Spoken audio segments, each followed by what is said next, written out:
Bonsoir à tous. Aujourd'hui, lundi 4 novembre, a eu lieu le lancement officiel du programme de stage et d'apprentissage qui vise à offrir 200 000 opportunités aux jeunes sur la période 2019-2020. Obtenir un stage de validation ou un contrat pré-emploi ou encore bénéficier d'une formation reste l'une des préoccupations majeures de la jeunesse et cela s'inscrit dans la continuité des actions mises en œuvre en faveur des jeunes dans le cadre de l'axe 4 du programme social du gouvernement. Ce programme national de stage et d'apprentissage est une réponse adéquate à l'autonomisation des jeunes. Ce programme social du gouvernement se décline en tout en 156 actions, 67 projets majeurs, 57 réformes et 32 mesures d'accompagnement exécutées sur 8 axes stratégiques, la santé, l'éducation, l'électricité, l'eau, l'emploi, la solidarité, l'autonomisation des jeunes et des femmes et les infrastructures routières. Au 30 septembre 2019, le montant total engagé dans les différents projets s'élève à 191,5 milliards de francs CFA, soit un taux d'engagement global de 52%. Le porte-parole du gouvernement était aujourd'hui face à la presse. Il a dressé ce bilan semestriel. Le Salon du chocolat à Paris, en France.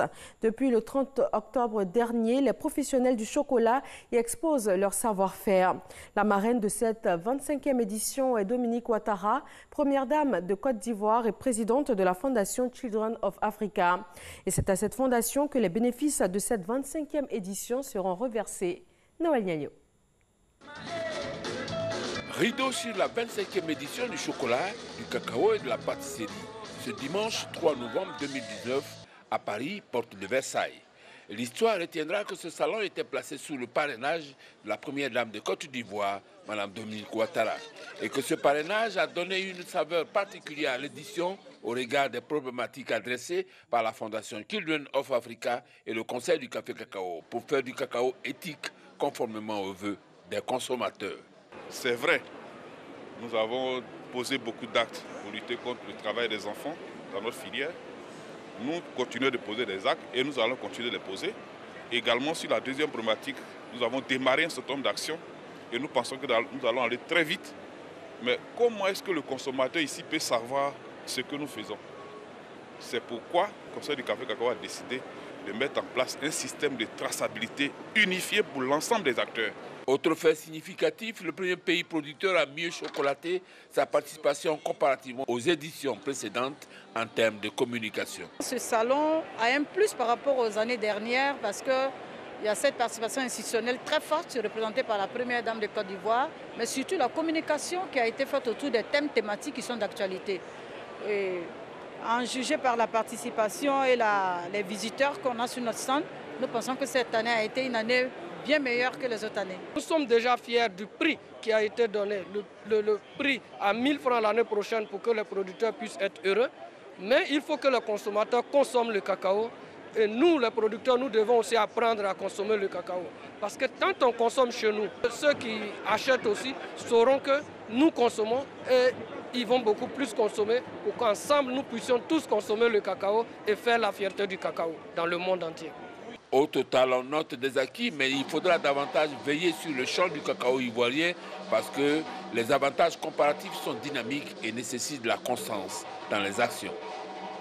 Ce salon du chocolat parrainé par la Côte d'Ivoire s'est donc refermé sur une note de succès.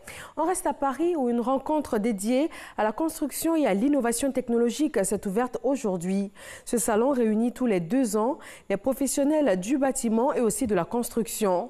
Ces acteurs viennent s'informer sur les produits innovants et les nouvelles techniques. C'est surtout une plateforme de rencontres et de partenariats. Le Sénégal enregistre de nouveau un retard dans la mise en service du train express régional. La première portion de l'infrastructure doit relier Dakar à Dianidio, à une trentaine de kilomètres du centre-ville de Dakar. Le train express régional devait être mis en service le 30 novembre. La nouvelle date n'est pas encore fixée. Et selon le gouvernement, ce train doit permettre de transporter près de 150 000 voyageurs de la capitale vers la banlieue. La police grecque a découvert 41 migrants encore en vie, cachés dans un camion frigorifique dans le nord du pays. Des jeunes hommes en majorité de nationalité afghane. 7 d'entre eux ont été transportés à l'hôpital car ils présentaient des problèmes respiratoires. Le conducteur d'origine géorgienne, soupçonné d'être le passeur, a été arrêté, mais son complice d'origine turque qui se trouvait à l'avant du véhicule a réussi à s'échapper. Il est recherché par les autorités. Voilà, merci de nous avoir suivis. L'info régionale, c'est dans quelques secondes et le journal à 20h. À tout à l'heure.